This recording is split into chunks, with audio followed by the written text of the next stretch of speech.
जिनको नदियों ने सींचा है, बंजर जमीन पर रहकर मैंने मृत्यू से जीवन खींचा है, असं मूर्तिमंत उदाहरण कोणी असेल तर ते आपल्या पाठीशी उभे असलेले महामानव डॉक्टर बाबासाहेब आंबेडकर.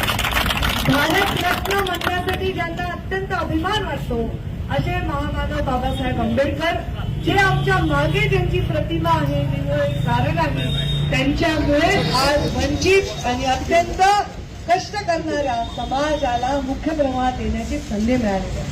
माझ्यासाठी आता आमचे नेते, मुंबई प्रदेशचे अध्यक्ष आमदार आदरणीय आशिषजी शेलार यांनी इतकं प्रचंड अभ्यासाचं मार्गदर्शन केलेलं आहे.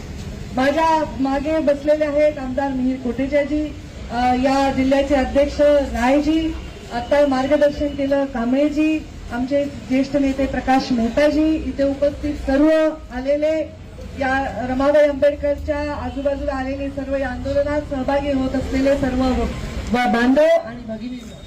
खरं तर मी काँग्रेसचे नेते राहुल गांधी यांचं भाषण बघत होते आणि मी मनातल्या मनात हा विचार करत होते की आत्ताच लोकसभेच्या ज्या निवडणुका झाल्या, त्या लोकसभेच्या निवडणुकामध्ये अगदी पोटापासून ठोसे कोरडे करून महाविकास आघाडीचे लोक सांगत होते की मोदींचं सरकार आलं तर संविधान हे बदलण्यात येईल, आरक्षण रद्द होईल.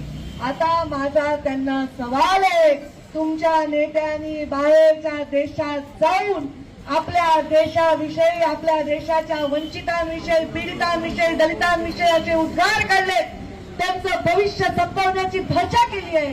आता महाविकास आघाडीच्या प्रमुख नेत्यांचं म्हणणं काय आहे असा माझ्यासारख्याला सवाल करतो. मी पंकजा गोपीनाथ मुंडेच्या घरात जन्मले.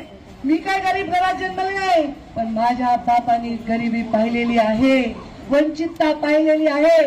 ते मला नेहमी म्हणायचे, जी कधी जात नाही ती जात, पण ती गरिबाची नाही रे. ज्यांच्याकडे पैसा आहे, ज्यांच्याकडे सत्ता आहे, ज्यांच्याकडे सर्वस्व आहे, त्यांचा विषय. साधं उदाहरण मी सांगेन माझ्या बांधवांना, भगिनींना. मी शाळेत असताना अभ्यासात चांगले होते, खूप कॉम्पिटिशन असायची माझी.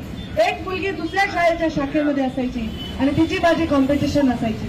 मी तिच्या खूप आग्रहावरून तिच्या घरी गेले आणि मला वाटायचं 2-2, 3-3 मार्कांनी आमची कॉम्पिटिशन आहे. मी त्या मुलीच्या घरी गेल्यानंतर मी पाहिलं तर जर्मनची जी पेटी पूर्वी शाळेत असते त्याच्यावर एक कपडा टाकून त्याच्यावरती अभ्यास करत होती. लाईट गेल्यानंतर घरात दिवा जो असतो काळा करतो सगळा, तो दिवा लावून ती अभ्यास करत होती. त्याच रूम मध्ये तिथेच तिची आई चूल पेटवत होती, तिथेच गाद्या गुंडाळून टाकलेल्या होत्या आणि तिथेच ती अभ्यास करून माझ्यापेक्षा 2-4 मार्कांनी मागे पुढे जात होती. माझ्या मनाला